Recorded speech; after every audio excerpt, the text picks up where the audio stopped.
Ey Allohim, bir bandang bor, yoshligini qurbon qilgan oilasi uchun.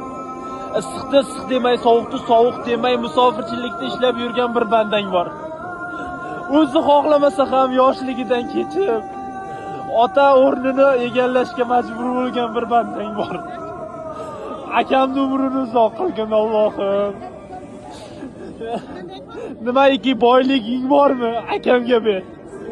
Nimaiki yaxshi niyatlaring, yaxshi amallaring, yaxshi rejalaring bormi, akamga ber. Nimaiki yaxshi ne'matlaring bormi, akamga ber Allohim. Akamni umrini uzoq qil.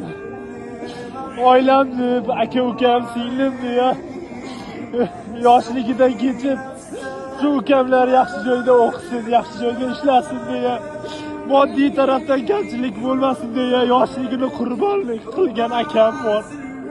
Barcha akalarning umrini uzoq qilgin Allohim. O'zing mana shu dargohingga kelishni niyat qilgan, lekin hech uddal olmayotgan bandang bor. Oilasi uchun yurgan bir bandang bor Allohim. Akalarning umrini uzoq qil Allohim. Akalarga ham imkoniyat ber, uyingga kelsin, ota-onasini olib kelsin. Yelkalarda ko'tarib tovoq qildirish, marta aylantirish ota-onalarni. Allohim akalarga ham nasib qilsin. Akalarda sog'lig'ini omon qil. Yosh vaqtidan majbur bo'ldi oilasini boqishga. Yosh vaqtidan aka degan mas'uliyatni qabul qildi. Yosh vaqtidan oilam deya, ukam deya ishlashga majbur bo'ldi.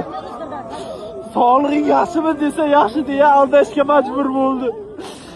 Qorning to'qmi desa qornim to'q deya aldashga majbur bo'ldi bu akalar. Akalarning umrini uzoq qil Allohim.